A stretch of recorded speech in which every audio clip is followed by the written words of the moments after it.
உத்தரப்பிரதேச மாநிலத்தில் மதுரா மாவட்டத்தில் அமைந்துள்ளது கிருஷ்ணர் வளர்ந்த பிருந்தாவனம்.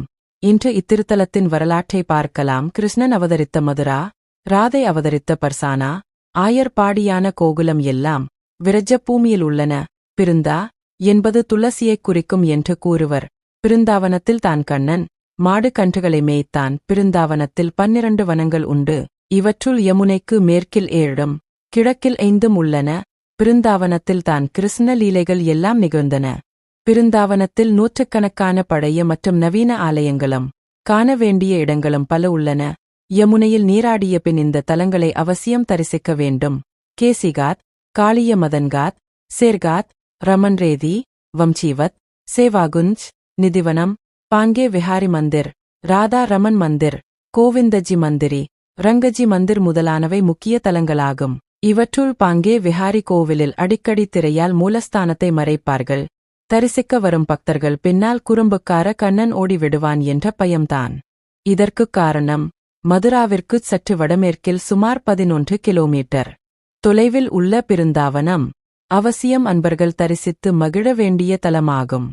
பிருந்தாவனத்தில் 2 துளசி செடிகள் நடப்பட்டதாகவும் அது பரவி இன்று இங்கு காடு வளர்ந்ததாகவும் கூறப்படுகிறது. வளர்ந்த பிருந்தாவனத்தின் பெருமை அளவிடற்கரியது. உத்தரப்பிரதேச மாநிலத்தில் மதுரா மாவட்டத்தில் இத்திருத்தலம் அமைந்துள்ளது. பகவான் கிருஷ்ணன் குழந்தை பருவத்தில் பல அற்புத திருவிளையாடல்களை நிகழ்த்திய இடம் இதுவே. கண்ணனின் பால லீலைகளோடும் மற்றும் இளமைக்கால வாழ்க்கையோடும் தொடர்புடைய இடங்களின் பரப்பு மொத்தமாக விரஜபூமி என்று அழைக்கப்படுகிறது. வடநாட்டில் உத்தரப்பிரதேச மாநிலத்தில் இதன் பெரும் பகுதி உள்ளது. சில பகுதிகள் அதன் அண்டை மாநிலங்களான ராஜஸ்தான் மற்றும் ஹரியானாவிலும் அமைந்துள்ளன. இந்த விரஜபூமி சுமாராக 285 கி.மீ சுற்றளவு கொண்டது. இக்கோயில் வளாகம் பிருந்தாவனத்தின் புறநகரில் 85 ஏக்கர் பரப்பளவில் அமைந்துள்ளது. 2 தலங்கள் கொண்ட இக்கோயிலின் முதல் தலத்தில் இராதா கிருஷ்ணன் கோயிலும் 2ஆம் தலத்தில் சீதை மற்றும் இராமருக்கான கோயிலும் உள்ளது. இக்கோயில் மண்டபம் 73,000 சதுர அடி பரப்பளவில் தூண்கள் இன்றி குவிமாடம் அமைப்பில் கட்டப்பட்டுள்ளது.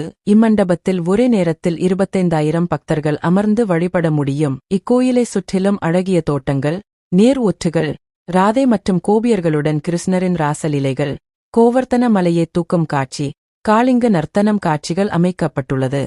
இக்கோயிலின் துணை கோயிலான கீர்த்தி கோயில் பர்சானா எனும் ஊரில் 2019 ஆம் ஆண்டில் நிறுவப்பட்டது. மற்றொரு துணை கோயிலான பக்தி கோயில் 2015ஆம் ஆண்டில் நிறுவப்பட்டது. அனைவருக்கும் நன்றி. Like, share and subscribe.